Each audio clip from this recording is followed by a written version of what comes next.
Tonton Kim nous dit les États-Unis sont un pays de voyous. Ça dit Kim il veut Joe dans la guerre là, forcément. On le refuse, le mot il veut forcément. Ça dit il veut réaliser ses rêves. Ça dit c'est que vous ne savez pas ce que Tonton Kim où il est là. Le temps de son papa est passé. Donc lui il veut rendre fier son papa. Au moins le jour où il va quitter cette terre, il sera fier pour dire qu'il a explosé des pays. Chacun a ses objectifs dans la vie là. Hein, Tonton Kimi?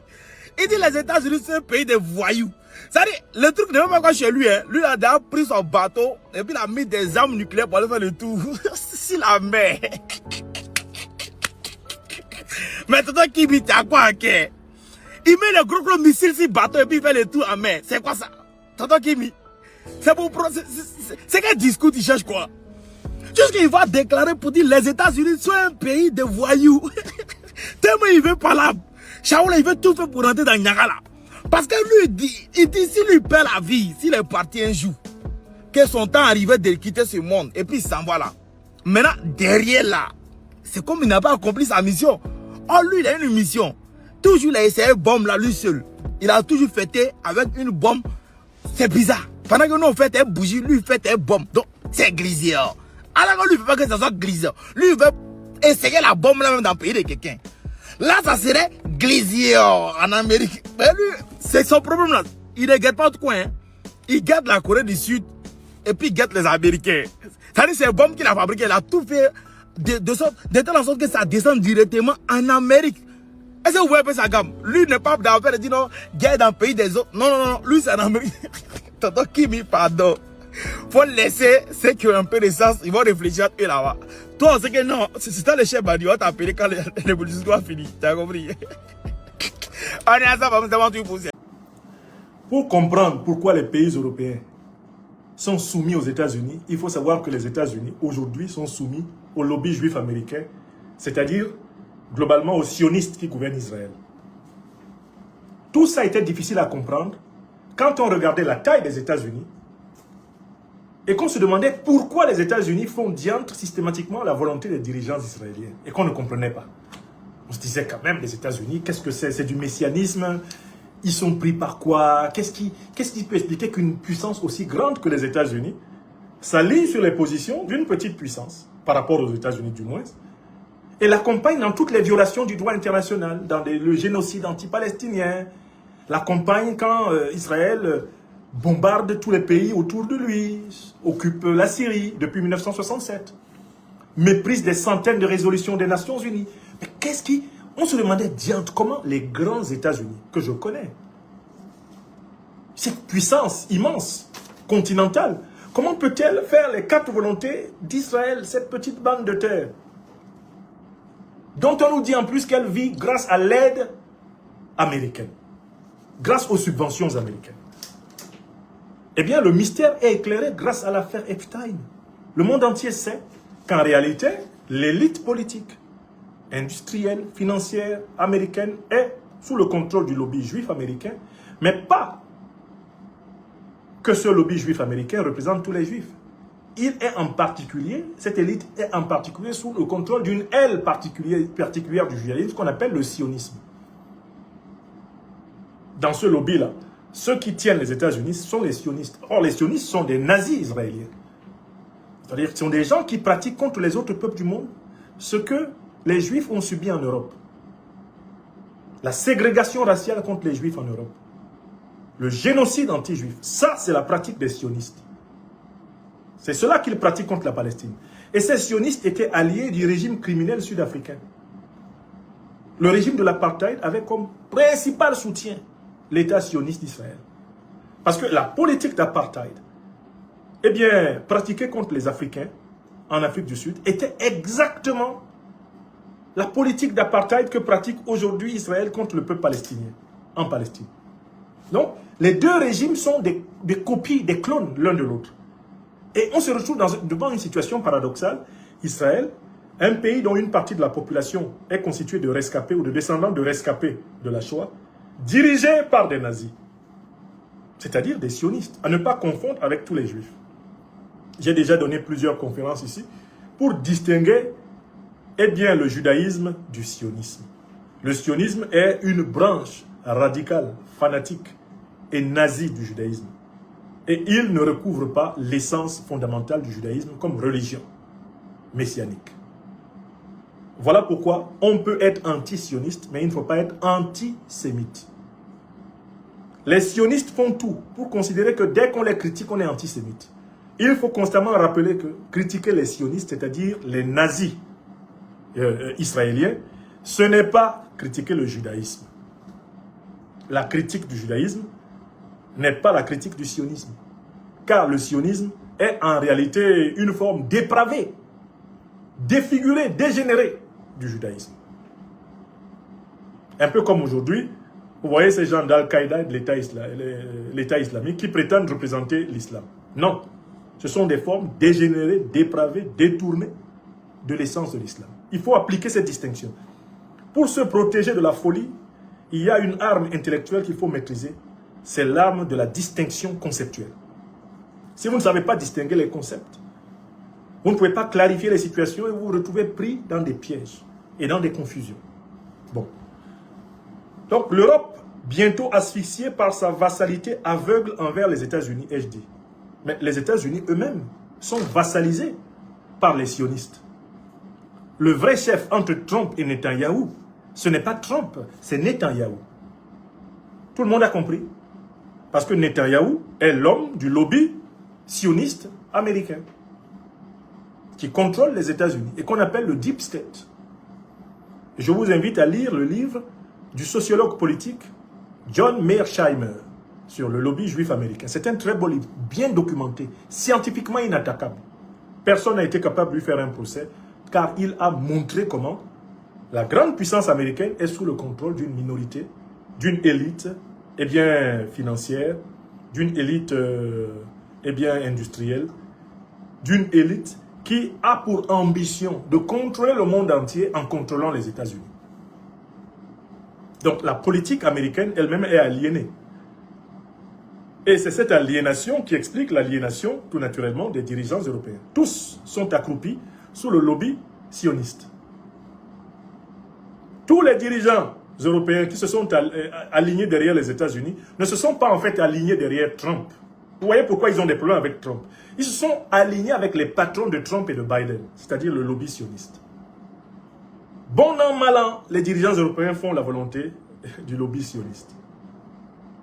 Voilà le problème de ces pays. Alors, j'apprends que le prix du carburant à la pompe est en train de grimper du tonnerre. En France, par exemple, on est en train d'aller à 2 € un litre. Du jamais vu. Depuis pratiquement la crise pétrolière de 1973, ça n'était pas arrivé en France. Mais pourquoi les prix du gaz et du pétrole sont-ils en train de grimper? Parce qu'ils ont été contraints, justement, par les États-Unis d'Amérique, c'est-à-dire le lobby sioniste qui contrôle les États-Unis, à sanctionner la Russie, à casser l'approvisionnement en gaz et en pétrole venant de la Russie, souvenez-vous de l'affaire Nord Stream, à multiplier des paquets de sanctions contre les exportations et les importations russes pour faire plaisir et remplir les poches du lobby sioniste qui dirige les États-Unis. Parce qu'en fait, quand on empêche une libre circulation des marchandises entre la Russie et l'Europe, qui gagne le marché? C'est le lobby sioniste américain qui contrôle les États-Unis, le Deep State américain. Vous avez compris? Il s'agit d'une opération en réalité de captation de ressources. C'est une opération de pillage international. N'achetez pas le gaz, n'achetez pas le pétrole moins cher auprès de la Russie, achetez-le auprès des États-Unis. N'achetez pas en roubles, n'achetez pas, en rial iranien, n'achetez pas, en pesos vénézuéliens, achetez en dollars. Si vous n'achetez pas en dollars, vous allez voir. Nous allons vous retirer la couverture de l'OTAN. Et là, on utilise l'épouvantail russe. Nous allons vous abandonner entre les mains des Russes. Les Russes vont vous envahir. Voilà, les Européens captifs. Voilà qui est pris, qui croyait prendre. Ces gens qui ont consacré 6 siècles de leur histoire à capturer les Africains, à tenir des Africains en prison, sont maintenant les esclaves des Américains, et en particulier les esclaves des sionistes. L'Europe est devenue un continent d'esclaves. Dans le commerce triangulaire, c'est nous les Africains qu'ils ont utilisés. Ils nous prenaient, ils nous vendaient en Amérique. Ils nous vendaient dans les océans Atlantique et Indien. Maintenant, c'est leur tour d'être vendus. Mais paradoxalement, ils se sont vendus. Comme par une malédiction. Il a fallu qu'ils se vendassent. Il aura fallu qu'ils se vendassent, qu'ils se vendissent. Il aura fallu qu'ils se vendissent. Exactement la forme. Oui. Et ils se font harakiri. Acheter le gaz et le pétrole russe, c'est moins cher. Ah non, non, non, non, non, pas question. Ah, je me souviens de Bruno Le Maire. Nous allons effondrer l'économie russe. C'est la France qui se retrouve avec 3 milliards d'euros de dette. C'est la France qui fonctionne à crédit. C'est la France qui voit sa note internationale de crédit rabaissée. C'est la France qui se rapproche d'une condition comparable à celle de la Grèce en 2008. Safroulaye. Nous allons effondrer l'économie russe. Ils ont foncé tête baissée. Pourquoi? Parce qu'ils ont reçu des consignes fermes des États-Unis d'Amérique, des dirigeants américains, et surtout du lobby sioniste qui tient tout naturellement l'Amérique et qui tient l'Europe en otage. Et qui est en train de morfler? C'est le peuple européen. C'est le peuple français. Une fois que les prix de l'énergie grimpent, tous les autres prix grimpent. Une inflation terrible, alors que les salaires ne suivent pas. Un décrochage entre l'inflation, la montée des prix et la stagnation des salaires entraîne en réalité la dévaluation, la dévalorisation des salaires. Voilà la politique extrêmement catastrophique de Macron, de Merz et de Starmer contre le peuple européen. Un peuple européen qui tente de se réveiller à travers les gilets jaunes, qui tente de se réveiller à travers les agriculteurs de France, qui a tenté de se réveiller à plusieurs endroits, mais qui est complètement assommé par des médias menteurs, les fameux médias mainstream, distilleurs de mensonges à longueur de journée, la propagande russophobe primaire, assommé par des fausses affaires créées par les dirigeants pour distraire les populations, assommé par des boucs émissaires, choisis par les dirigeants européens pour distraire leur peuple. Moi, je suis aujourd'hui un bouc émissaire de Macron pour essayer de distraire les Français du fait qu'il est un chef d'État carent, un chef de junte néocolonialiste en déclin. Il faut qu'ils disent, c'est de la faute à Niamsi, c'est lui, Haroun le Baudet, c'est lui qui a atteint la nation française. C'est pas lui, Macron, qui a vendu tous les fleurons de l'industrie française aux puissances étrangères, aux multinationales étrangères. C'est pas lui, hein. C'est pas lui qui a atteint la nation française. C'est pas lui qui a donné des parts entières à BlackRock, la multinationale américaine. C'est pas lui, c'est Niamsi qui a atteint la nation française. C'est pas lui qui a proposé de prendre l'arme atomique française pour la donner à l'Allemagne. C'est pas lui, c'est Niamsi. C'est Niamsi qui a atteint la nation française. Vous voyez comment ils sont mauvais, ces dirigeants néocolonialistes? Les qualificatifs qu'il emploie contre moi s'appliquent en réalité à lui-même. Macron, c'est le plus grand responsable actuel d'atteinte à la nation française, d'atteinte à la défense de la France. Il fait courir à la France le risque d'une guerre nucléaire. On a beau le prévenir, il ne veut pas écouter. Ils sont en train de diaboliser Mélenchon. Parce que Mélenchon leur a dit la vérité. En leur disant, ne tentez pas la Russie. N'essayez pas la Russie. La guerre avec la Russie signifie la fin de la France. Mélenchon l'a dit, oh là là, c'est un agent de Moscou. Bon, lui, on n'a pas gelé, c'est bien. Moi, pour moins que ça, non. Gelons-le, c'est un Africain. Ils ne peuvent rien faire de toutes les façons. Vous allez voir, on va vous geler ici. Au nom de Dieu. Et oui, job. Wallahi billahi talahi, on va vous geler plus que moi. Vous allez voir, on va vous geler. Vous serez gelé à un niveau gélatoire et congélatoire. Vous serez même congelé ici, en Afrique. Qu'est-ce que moi j'ai chez vous?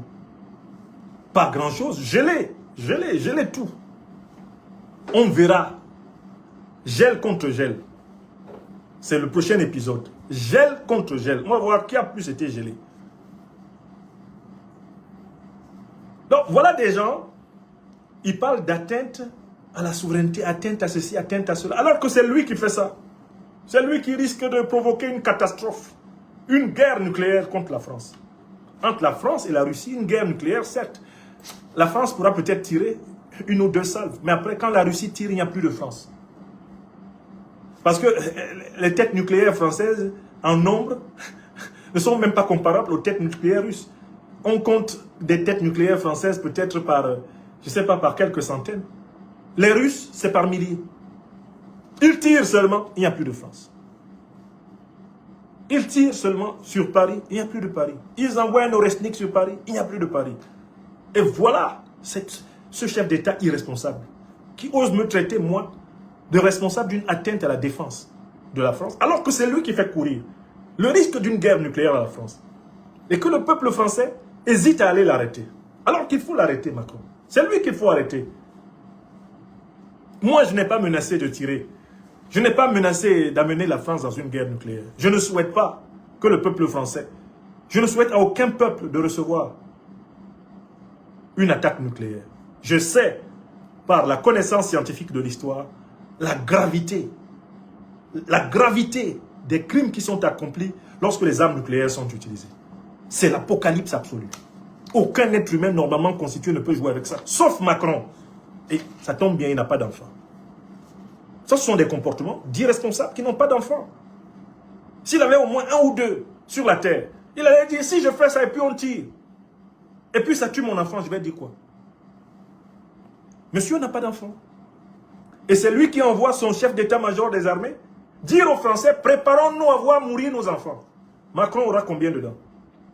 Combien d'enfants Macron aura-t-il parmi ceux qui doivent mourir dans une guerre stupide pour l'hégémonie de l'Occident sur la terre? Combien d'enfants de Macron vont y laisser leur peau? Zéro. Quelqu'un, avec un ton ironique, a dit comme cela un jour, c'est Nietzsche, il dit, le Christ a pardonné à la femme adultère par dire ce n'était point la sienne. C'est toujours facile. Les autres, c'est facile. Le Christ lui-même a dit que celui qui n'a point péché jette la première pierre. Ceux qui sont toujours empêchés de jeter les pierres là, c'est les grands pécheurs. Quand le Christ disait ça, il traçait, il faisait des dessins par terre. Et chacun a reconnu son visage dans le dessin que le Christ faisait par terre. Les gens ont dit, bon, c'est bon, on lance plus de pierres. Parce que s'il y a une prostituée, c'est parce qu'il y a des prostituées qui vont la voir. Oui! Prostituée ne s'écrit pas seulement avec E, accent aigu, E muette. Ça s'écrit aussi avec ES, surtout dans le monde pervers que l'Occident veut imposer, le monde d'Epstein. Prostituée, là, ça ne s'écrit pas systématiquement avec EES au pluriel ou EE. Non. Et sec.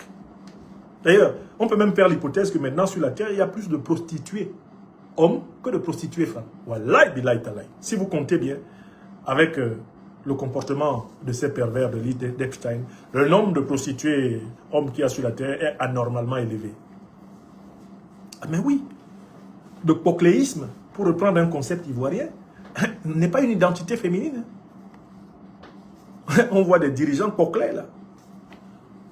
Hein? C'est vrai ou c'est faux? Donc il faut revoir même l'orthographe de ces mots, fait pour incriminer les femmes. Ah, on est la veille du 8 mars, qui a une certaine signification pour certaines femmes dans le monde. Mais nous les Africains, on n'a pas besoin d'attendre le 8 mars pour savoir que nous sommes les fils, les époux des femmes, les frères des femmes, les compagnons des femmes, les amis des femmes, que nous sommes nous-mêmes en tant qu'hommes, faits de chair de femme. On n'a pas besoin de 8 mars pour ça. Ça aussi, il faut vraiment que les gens se libèrent de ces fictions de date. Ça doit être une condition permanente, le respect de la femme. Car je suis de chair de femme fait. C'est dans le corps de ma mère que je fus constitué. Ce corps qui se présente à vous devant cet écran a été préparé dans l'antre d'une femme. C'est avec la chair de ma mère, stimulé par le spermatozoïde de mon père, que je fus formé par la volonté du Tout-Puissant. Toi aussi. Alors, comment toi, formé dans un corps, dans une chair de femme, comment toi tu peux mépriser la femme sans te mépriser toi-même? C'est l'ignorance qui fonde le mépris des femmes. Donc, je disais tout ça pourquoi? Je dis tout ça pour dire que voilà des gens qui ne savent même plus ce que c'est que l'homme, qui ne savent même plus ce que c'est que la femme, et qui veulent imposer leurs quatre volontés au bout du monde. Alors qu'ils sont, eux, devenus tout simplement des vassaux, des gens qui n'ont plus de souveraineté. L'Europe n'est pas souveraine. On a bien vu comment l'Europe a été entraînée comme un mouton à la guerre contre la Russie. Ils ont voulu accuser la Russie d'avoir saboté Nord Stream. Ils ont fini par reconnaître que c'est eux-mêmes qui ont saboté Nord Stream. Les gens sabotent. Les gens sabotent un gazoduc, un oléoduc qui leur permet d'avoir du gaz et du pétrole moins cher. Tu as déjà vu ça? Dans l'art de se tirer une balle au pied, y a-t-il meilleur sur la terre que les dirigeants occidentaux actuels? Et ils se retrouvent dans un train vers Kiev où ils rigolent en se grattant le nez. Donc, ils ont glosé pendant plusieurs semaines à la fin de l'année 2025 sur la prétendue asphyxie du Mali. Pourtant, déjà, comme diraient les Ivoiriens, c'est sur eux que ça arrivait. Co-asphyxie là, c'est sur eux-mêmes. Ils sont en train de s'amuser avec leur indépendance, leur autonomie énergétique. L'Europe est au bord de l'une des crises les plus affreuses de son histoire énergétique. Qui plus est, avec le détroit d'Ormuz qui est en train de se fermer par la force des gardiens de la révolution de l'Iran. Le détroit d'Ormuz par lequel transite de 20 à 30, selon certaines analyses même 40% du pétrole mondial, est sous le contrôle des gardiens de la révolution. Ils ont puni fermement tous les navires non amis qui ont tenté de franchir le célèbre détroit d'Ormuz. Le détroit d'Ormuz est devenu, eh bien, maintenant la surface de réparation des gardiens de la révolution iranienne. Quand on entre dans cette surface, à tout moment, eh bien, on subit une pénalité. Et la pénalité est telle qu'on n'a même plus la force de tirer le pénalty après. Donc, je conclus en disant, l'Europe, bientôt asphyxiée par sa vassalité aveugle envers les USA, l'Europe récolte ce qu'elle a sémé partout dans le monde pendant plusieurs siècles. Elle a trop vassalisé les nations du monde entier pour ne pas en goûter un peu d'elle-même. Une loi cosmique très connue, la loi d'action-réaction, dit « Ce que tu fais, te fait ». Yom umbon, ouais.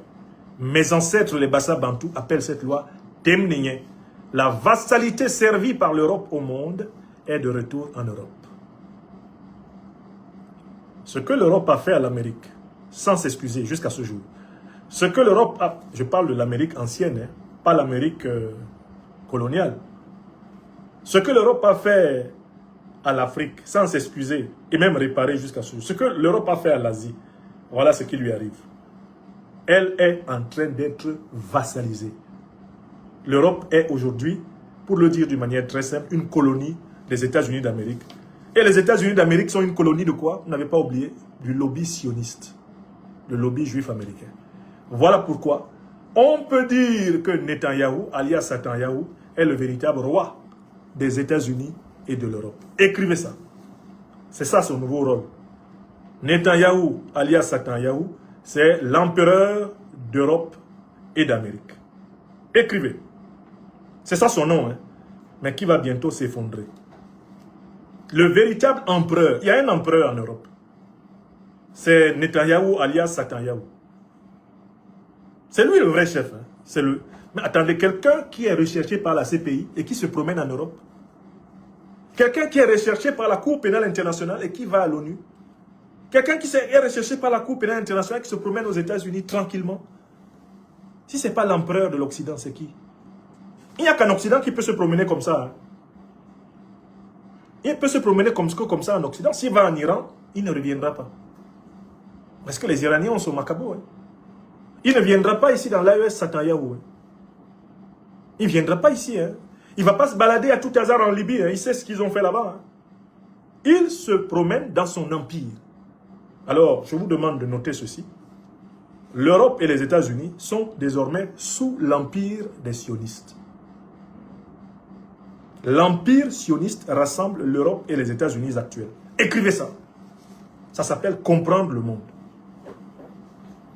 Et si vous voulez comprendre comment ils ont fait, prenez entre autres l'affaire Epstein. Vous allez voir comment ils ont, pour utiliser une expression camerounaise, mis l'élite politique occidentale dans la sauce. La sauce de quoi? De la perversité. La sauce du satanisme le plus abject. La sauce de l'inhumanité la plus ténébreuse. Ils ont amené les dirigeants américains et européens à se salir, pas seulement physiquement, à se salir moralement à un niveau pas possible, tel qu'ils les tiennent. Et voilà l'une des opérations d'influence les plus scabreuses de l'histoire qui a été révélée par l'affaire Epstein. Ils ont été epsteinisés pour que l'empire sioniste contrôle à ce point l'élite politique occidentale, il a fallu l'epsteiniser. Nous créons le verbe epsteiniser, c'est-à-dire soumettre au chantage par la perversion. Pervertir pour faire chanter. Ça s'appelle epsteiniser. Écrivez. Écrivez la définition. Epsteiniser. Pervertir pour faire chanter. Pervertir pour soumettre. Ça, c'est la méthode de Jeffrey Epstein. La méthode, eh bien, de l'empire sioniste. Vous avez compris? Ouvrez large vos oreilles. Votre serviteur est au travail de la vérité-justice. La vérité-justice. Et quand vous avez ces clés-là, vous comprenez ce qui se passe. Je passe à l'avant-dernier sujet. Je vais vous parler de mon pays natal, le Cameroun. Mon pays natal, le Cameroun, avec le dernier virage du régime autocratique de Biya. Le dernier virage. Vous savez que les derniers virages sont souvent dangereux, non? Je salue mes camarades des lions et lions indomptables de la libération panafricaine du Cameroun, qui font confiance à leur serviteur leader national et qui retrouveront ici les vérités que j'ai dites au peuple camerounais quand beaucoup d'oreilles étaient fermées et quand beaucoup de cœurs s'étaient endurcis sous le pouvoir de l'ignorance, du cynisme et de la jalousie. Camarade secrétaire général, Maître Corinne Jeanne Eléa Tangani, dédicace spéciale. Camarade secrétaire aux affaires sécuritaires et de stratégie, commissaire divisionnaire Hélène Soka, dédicace spéciale. Camarade docteur Jean-Yves Mougou, secrétaire aux affaires humanitaires et sociales de l'ILIPAC, dédicace spéciale. Camarade Adrienne Kala, secrétaire à la jeunesse de notre mouvement, dédicace spéciale. Vous, les camarades du groupe de communication de l'ILIPAC, Déborah, Jaël Naha, soyez bénis. Will James Sambele, sois béni. Georges Coursil, béni sois-tu. Vous êtes témoin d'une grande histoire. Pablo Kel, vous êtes témoin d'une grande histoire. Mamima, vous êtes témoin d'une grande histoire. Ne vous négligez pas. C'est l'ILIPAC qui avait tout vu. À la virgule près. On nous annonce sur tous les tabloïds que dans mon pays natal, le Cameroun, l'autocrate qui, depuis 1982, confisque le pouvoir pour ne rien faire de bon, si ce n'est durer au pouvoir, envisage maintenant d'afficher ouvertement sa stratégie de préparation de ses arrières. Paul Biya, en cette année 2026, est un homme de 93 ans. Il les a eus, si je ne m'abuse, le 13 février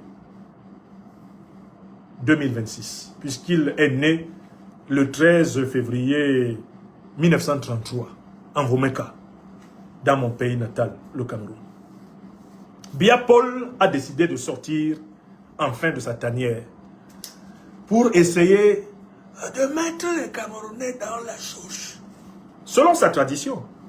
Mais oui, sa manière inimitable de s'asseoir, le tyran ne la change pas. Il veut définitivement mettre les Camerounais dans la sauce. Je voudrais d'abord que tous ici vous témoigniez que je vous avais dit que Paul Biya, à l'issue de la pour-élection, la fausse élection d'octobre 2025, avait désormais un seul problème. Comment tout faire pour mourir au pouvoir et protéger ses arrières? Il avait deux stratégies possibles pour cela. Faire un gouvernement de soi-disant union nationale, y intégrer le maximum des faux opposants qui avaient fait semblant de s'opposer à lui pendant la dernière campagne électorale. Première stratégie.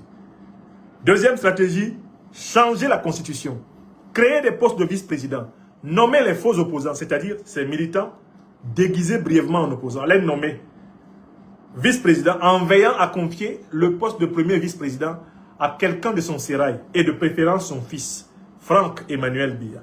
Et le tour est joué. J'avais dit ça.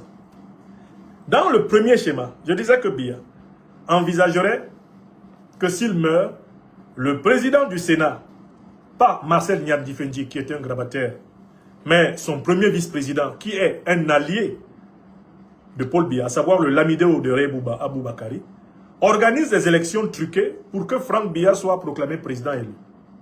Ça, c'est le schéma qui passe par le gouvernement d'union nationale.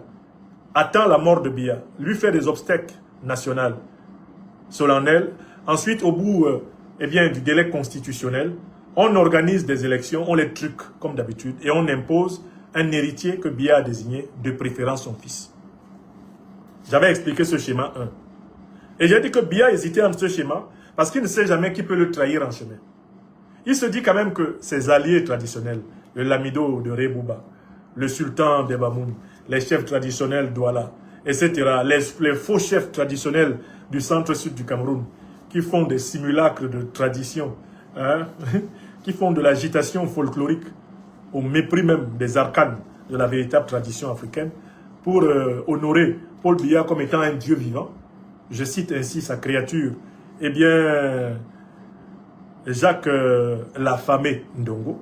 Bon, enfin, ces gens-là, tous ces gens-là, Paul Biya se dit, il ne faut pas leur faire confiance. J'ai toujours dit qu'il faut supposer chez chacun une certaine intelligence. Dès lors, rester dans l'exercice, car les individus sont coriaces et absolument imprévisibles. Donc, Paul Biya n'a pas confiance en quelqu'un. Donc, son premier schéma là le dérange. Voilà pourquoi il n'a pas désigné de nouveau gouvernement camerounais depuis sa soi-disant réélection, qui n'en est pas une. C'est une autoproclamation. D'accord? Donc, Paul Biya dit, il vaut mieux passer par un mécanisme sûr. Quel est le mécanisme sûr? Au lieu de passer par le gouvernement d'union nationale et de faire confiance à l'éventualité qu'un président du Sénat organise des élections truquées pour son fils, Biya s'est dit, je pourrais être surpris, même dans ma tombe. On va nommer le futur président tout de suite. Et c'est ça le but de la modification constitutionnelle. Le but de la modification constitutionnelle a comme finalité immédiate la nomination immédiate du futur président de la République en cas de disparition définitive de Biya Paul. Parce que Biya Paul est un habitué des disparitions provisoires. C'est un individu fantomal. Je ne reviendrai pas ici sur les grands rituels de la fantomalisation biaïque.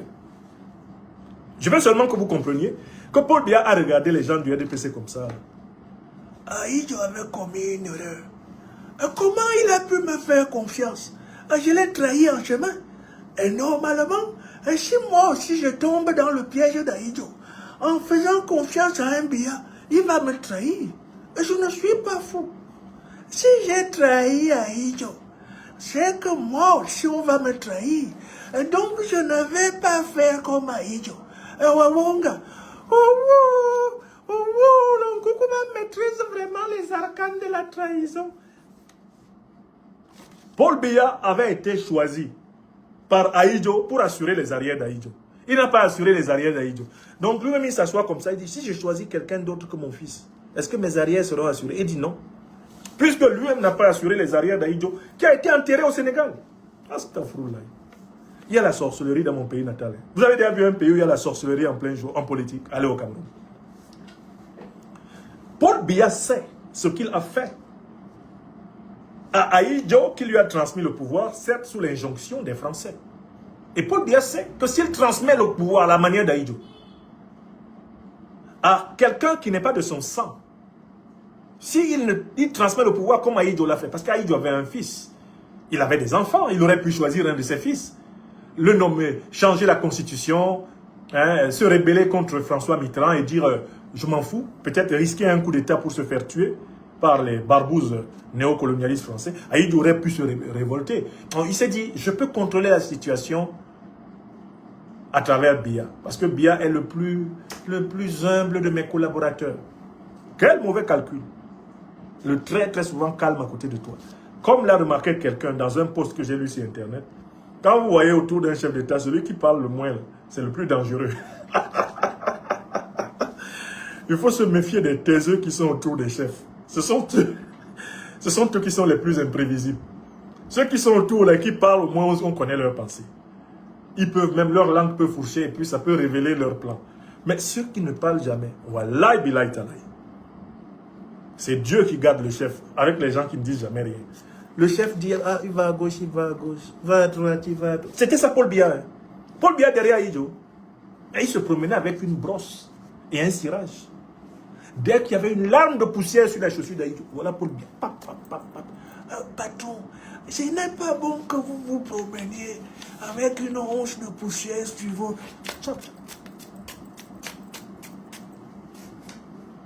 Dès que Paul... Regardez les photos, hein. Regardez le langage non verbal de Paul Biya avec Ahidjo, quand il était le premier ministre d'Ahidjo. Mais il est constamment à genoux. Il est constamment à genoux. Incliné, même quand Ahidjo est plus bas que lui, Biya se débrouille pour être plus à genoux qu'Ahidjo. C'est ça qui a endormi la vigilance d'Ahidjo. Quand Mitterrand a dit à Ahidjo, il faut partir, Ahidjo a dit, je vais choisir le plus moumou Sakaria de mes collaborateurs. Vraiment le gars le plus doux, le plus tendre. Il a choisi Biya. Pour son malheur, Biya l'a chassé du Cameroun. On l'a enterré au Sénégal. Son corps est toujours là-bas. Donc Biya est hanté par cette affaire. Il se dit, si je choisis quelqu'un d'autre ici, et la personne finit même par chasser toute ma famille du Cameroun. Comme moi-même, on me déterre, on me jette dans l'océan. Je vais dire que quoi? Ah, je vais dire que quoi? Je vais dire que quoi? Donc, Paul Biya n'est plus dans le fameux schéma du gouvernement d'union nationale. Parce qu'il n'a confiance en personne. Puisque personne n'a confiance en lui. Tout le monde sait qu'il a trahi Ahidjo. Donc, tout le monde sait que le jour où il sera trahi, s'il fait moi, on dit, qu'est-ce que tu avais fait à Ahidjo? Ahidjo même, est-ce qu'il est enterré au Cameroun? Tais-toi. Ce que tu fais, te fait. Donc, Paul Biya a décidé de passer par la voie la plus sûre. Mais la voie la plus dangereuse pour lui. Il veut modifier la Constitution, créer des postes de vice-président, nommer son fils. Dès qu'il nomme son fils, vous connaissez le nom, selon la logique de Biya, du futur président de la République. Parce que s'il décède, son fils, en tant que premier vice-président, est président. Et c'est son fils qui va organiser ses propres élections. Vous avez déjà vu un dictateur africain qui organise des élections pour les perdre? Minalmi. Allez demander à Oligui Nguema. Un dictateur, quelqu'un qui est arrivé au pouvoir comme ça, il va perdre des élections qu'ils organisent. Non, quand même, son papa n'a fait que ça. La technologie du tripatouillage, de l'autoproclamation électorale, il maîtrise. Le RDPC, c'est une machine à mentir aux élections. Donc, maintenant, c'est un tournant dangereux parce que Biya va ouvertement désigner l'homme à abattre de la politique camerounaise. Ce n'est plus Biya. Hein. À 93 ans, c'est fini. Lui-même, Paul Biya, il sait que le seul événement nouveau qui puisse arriver dans sa vie actuellement, c'est sa mort. Tout le reste là ne sert plus à rien. Il est au pouvoir depuis 43 ans. 43 ans, qu'est-ce qu'il n'a pas vu au pouvoir? Depuis 1982, bientôt 44 ans même. Paul Biya est fatigué de tout ça. Regardez le reportage qui est parvenu aux Camerounais, au monde entier. Quand il est allé aux États-Unis, on l'a amené dans une assemblée, un endroit là, on avait préparé un discours pour lui. Son aide de camp vient le voir. Monsieur le Président, c'est votre tour de parler. Quoi? Je dois parler maintenant? Oui, Monsieur le Président, on vous attend. Mais qui sont ces gens-là? Il demande qui sont les gens qui sont devant lui. On lui dit, non, Monsieur le Président. Et tout ça est rentré dans le micro, hein, toute la salle a entendu. Il y a des gens importants. Est-ce qu'il y a des gens importants parmi eux? Oui, mais oui, il y a le ministre rwandais, le président rwandais qui a parlé tout à l'heure. Ah bon? Ah, mais moi, je n'ai pas demandé tout ça. Et Paul Biya, il est fatigué de ça. Parce qu'en fait, ses proches le tiennent en otage pour l'utiliser. Parce qu'actuellement, ce sont eux qui gouvernent déjà le Cameroun. Chantal, Ferdinand Gongo, Franck Biya, les généraux, eh bien, des forces spéciales. Et ce sont eux qui gouvernent déjà le Cameroun. Biya leur sert seulement de faire valoir. Et chacun d'eux revendique les hautes instructions du chef de l'État. C'est tout. Sinon, Paul Biya est leur otage. Et il a montré là. Il dit que lui n'a pas demandé tout ça. Que lui, il ne voulait pas lire de discours aujourd'hui. Ça fait longtemps que le gars lit des discours. Il est arrivé dans les meubles de l'État du Cameroun en 1961. 1961. Et même le spermatozoïde qui allait me fabriquer n'était même pas encore synthétisé dans le corps de mon père. Le type était déjà dans les meubles de l'État du Cameroun. J'ai 54 ans. Bientôt, le 31 mars, 2026. Je n'ai connu que 2 présidents camerounais. Ahidjo, 22 ans. Biya, 42 pratiquement. J'avais 10 ans quand le gars est arrivé au pouvoir. C'est vrai, nous les Camerounais, on fait pitié. On fait pitié. Nous sommes la honte de nous-mêmes. Nous sommes la risée du monde, de l'Afrique. Comment un tyran pareil a survécu aussi longtemps? Si nous n'étions pas devenus, comme le dit Étienne de la Boétie, des partisans de la servitude volontaire. Comment on peut expliquer ça? Les Camerounais disent, hein, ils disent ça eux-mêmes, laissons-le. Quand il va être fatigué, il va partir. Ça, c'est l'opinion la plus répandue parmi les Camerounais. L'opinion, ça c'est les moutons de la Boétie. Lisez Étienne de la Boétie, discours de la servitude volontaire. C'est comme ça que parlent les hommes qui ont perdu confiance en leur propre valeur. Laissons-le. Le jour où il sera fatigué, il va partir. On a tout essayé avec le vieux là. Mieux on le laisse. Voilà les Camerounais. Les plus grands plaintifs de la terre qu'on puisse connaître. Mais le tyran, mieux on le laisse. Le raisonnement fataliste, le raisonnement paresseux, le plus affligeant qu'on retrouve dans l'opinion camerounaise. Mieux on le laisse. Quand il va finir, il va laisser. À qui? Vous allez voir à qui il va laisser. Vous allez entendre, Biya est mort, vive Biya. C'est ce qui est en train de se préparer. Donc c'est un dernier virage. Il veut désigner son fils. Et en désignant son fils, il le livre désormais à la bataille féroce de la succession du Cameroun. Alors, quels sont les partis en présence dans cette bataille? Les rivaux internes aux partis au pouvoir qui vont y voir une atteinte à leurs droits. Ils étaient tous dans l'UNC en 1982.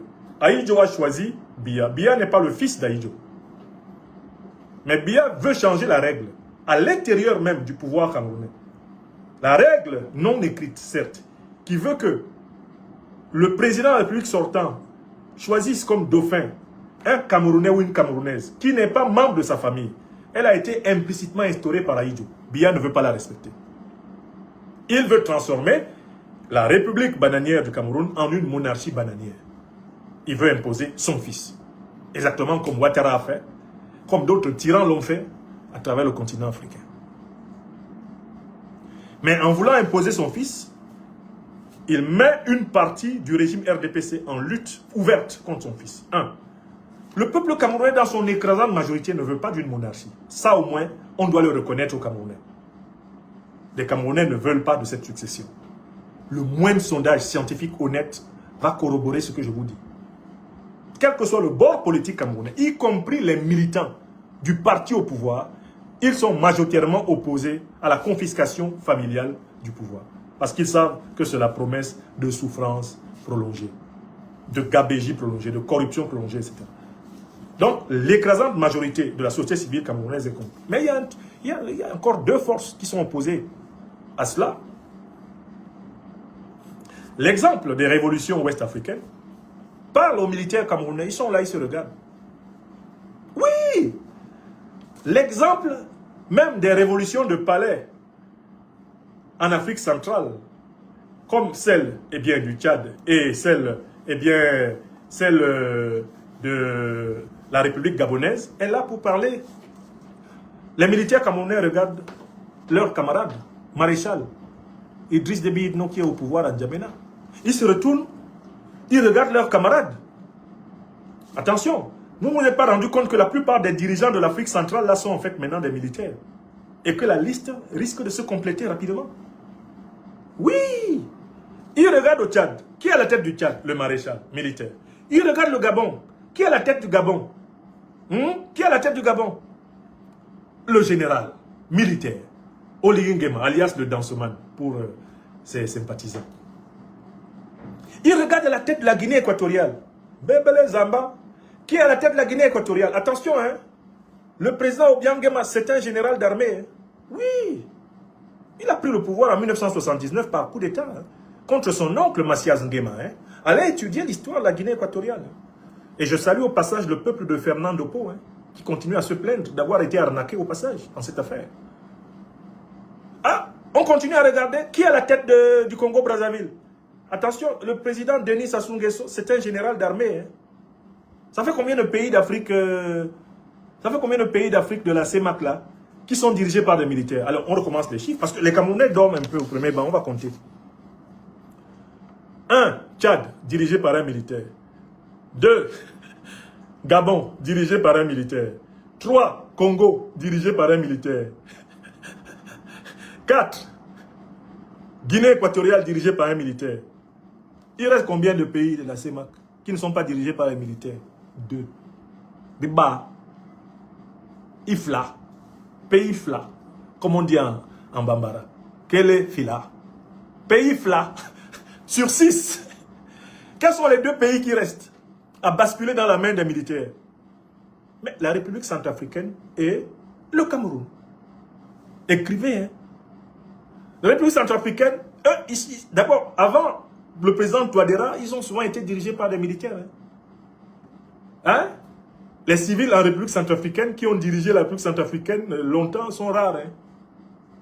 Les Abel Ngumba, les David Dako, hein? Les Ange Félix Patassé, ce sont des passagers. Hein? Les Samba Panza sont des passagers. Hein? La République centrafricaine a souvent été dirigée par des militaires. Jean Bédel Bokassa, André Kolingba, François Bozizé.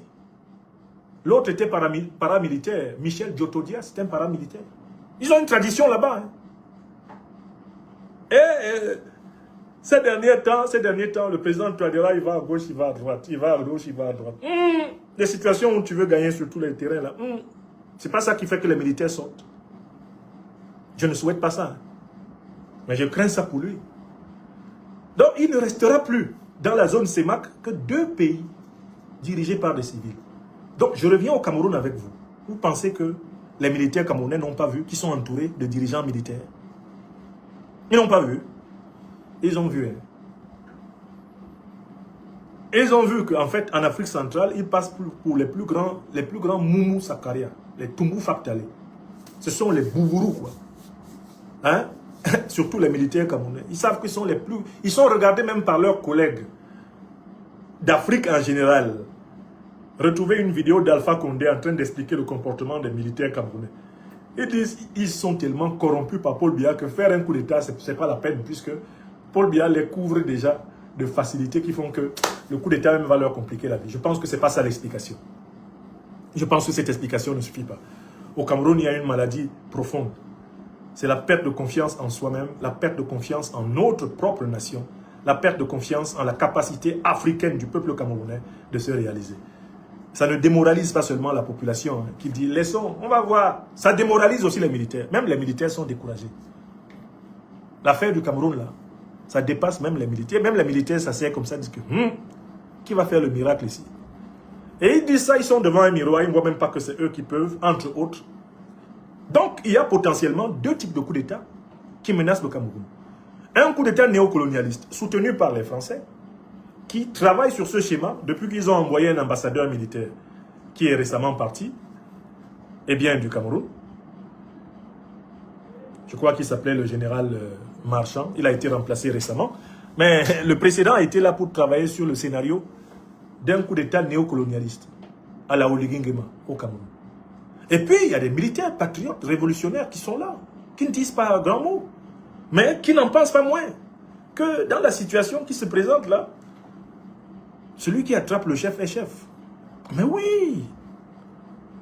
Mais partout ailleurs là, les régimes france-africains sont tombés. Pourquoi? Parce que le chef a été arrêté. Celui qui arrête le chef est le chef. Oui! À partir du moment où le dirigeant france-africain néocolonialiste est dans la main d'un chef militaire, il est le chef de l'État. C'est ça qu'on appelle coup d'État. C'est vrai ou c'est faux? Ou vous voulez que je vous dessine le fauteuil d'Alpha Condé? Que je vous dessine la chute d'Ibrahim Boubacar Keïta? Vous voulez voir? Vous ne voyez pas où se trouve Mohamed Bazoum? Il est tombé comment? Parce qu'il a été pris. C'est ça l'échiquier africain, un jeu d'échecs. Donc les militaires qui sont là, ils peuvent se dire, le premier qui prend Biya est le chef. Mais c'est vrai. Dès lors qu'il prouve qu'il l'a pris, tous les autres s'alignent. À vos autres. Mais oui, c'est comme ça, les choses de l'État.